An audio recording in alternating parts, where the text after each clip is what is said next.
Olá pessoal, olá pré-vestibulando, eu sou a professora Maria Lúcia e nós vamos dar início à nossa aula de hoje, que vai ter um foco no texto em língua inglesa. Nós vamos falar da estrutura textual através da estrutura da sentença.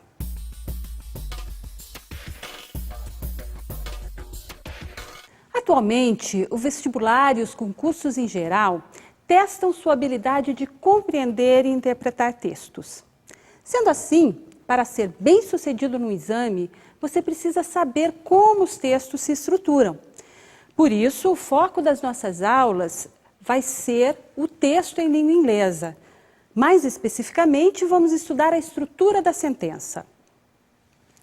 O que constitui uma sentença em inglês? Para nossa análise, precisamos de um texto. E o nosso texto será um poema. Vamos acompanhar então o poema? Somewhere I have never traveled. Somewhere I have never traveled, gladly beyond any experience, your eyes have their silence. In your most frail gesture are things which enclose me, or which I cannot touch because they are too near. Your slightest look easily will enclose me, though I have closed myself as fingers. You open always, petal by petal myself, as spring opens, touching skillfully, mysteriously, her first rose. Esse é apenas um trecho. Recomendo que vocês procurem o poema na íntegra, pois trata-se de uma belíssima obra. Belíssima também é a tradução feita pelo poeta Augusto de Campos. E você não pode perder esse poema musicado por Zé Cabaleiro na canção Nalgum Lugar. Nós vamos então analisar algumas sentenças desse poema. Mas antes disso, vamos fazer algumas considerações. A sentença na língua inglesa tem a mesma estrutura básica da sentença na língua portuguesa, ou seja, ela é formada por um sujeito, um verbo e, geralmente, por um complemento.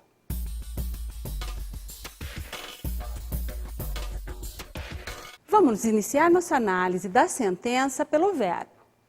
Observe algumas sentenças retiradas do poema que acabamos de ouvir.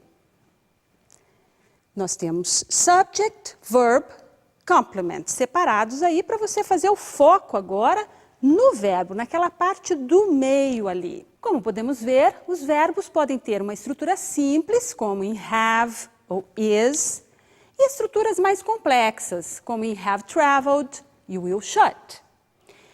Is é uma das formas do to be, que significa ser e estar, que é um verbo auxiliar de ligação. Veja os exemplos. He is a teacher. He was a teacher. O verbo to be, que é o verbo de ligação, ser e estar, é auxiliar porque ele pode se movimentar na sentença para a formação de perguntas. Então, eu posso dizer, is he a teacher? Para perguntar. Da mesma forma, was he a teacher? Para o verbo no passado. Ele também é considerado um verbo auxiliar porque ele realmente auxilia na formação de outras formas verbais, como veremos adiante. Como funcionam os verbos que não são auxiliares? Vamos ver como exemplo o verbo teach. As formas básicas de teach são teach, taught, taught. É a partir dessas três formas básicas que formamos todas as estruturas verbais. Uma das formas de análise das estruturas verbais em inglês é dividir os verbos, essas formas verbais, em três tipos: the tenses, the aspects and the modals. E é essa forma de análise que vamos usar aqui para compreender como os verbos funcionam na língua inglesa. Vamos começar pelo present tense, past tense. Há dois tempos verbais em inglês, os tenses. Tá? I teach English, I taught English. Esses são os tempos puros, a primeira e segunda forma daquelas três formas básicas que vimos. Lembra? Teach, taught, são as duas formas básicas, a primeira e segunda, que formam o tempo presente e o tempo passado. Esses são os chamados present simple e past simple. Para a formação de pergunta desses tempos, precisamos da ajuda de auxiliares, pois eles não se movimentam como o verbo to be. E como no inglês o sujeito deve ser sempre antecedido de um auxiliar em perguntas, precisamos de auxiliares, o do, o does e o did, para formar perguntas no presente e no passado, no present simple e past simple. Do I teach English? Does he teach English? Did I teach English? Então vejam, nós temos do para o presente com a forma I, does para a terceira pessoa, does he, e did para o passado, did I. Então, esses são os dois tenses, present tense e past tense.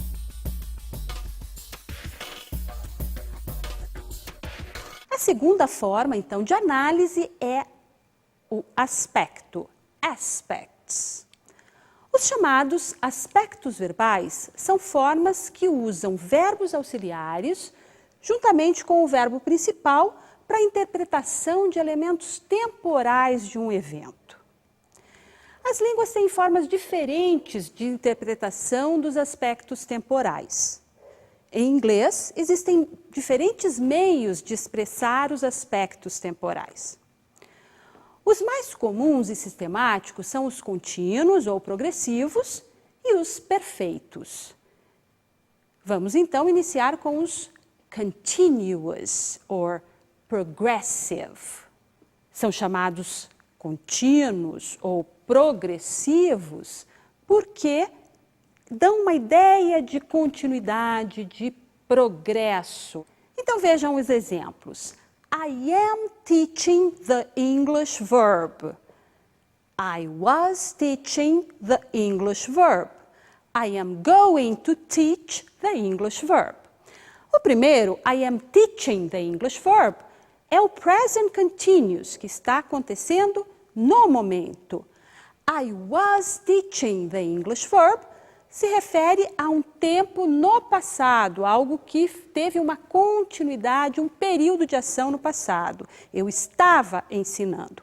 E I'm going to teach indica algo que vai acontecer no futuro. Eu ainda vou ensinar, ok? Como você pode ver, os chamados contínuos ou progressivos são sempre formados com o auxílio do verbo to be e a partícula ing no verbo principal para dar ideia de continuidade ou de progressão. Teaching.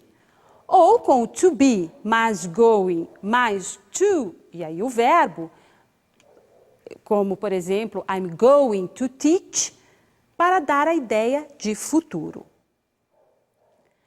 Outro tipo de aspecto verbal bastante comum, principalmente na língua escrita, são os perfeitos. Present perfect, past perfect e present perfect continuous. Vamos ver alguns exemplos. I have taught the English verb. I had taught the English verb.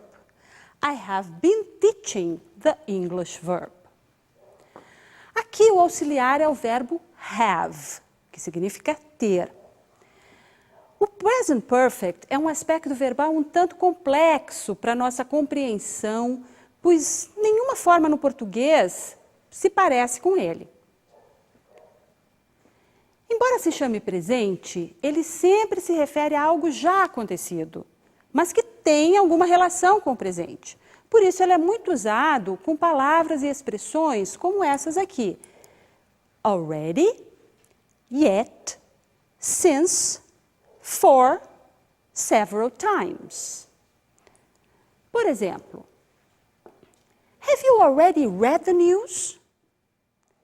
Você já leu a notícia? Eu posso responder essa pergunta de algumas formas diferentes. Eu posso dizer, yes, I have, simplesmente afirmando, sim,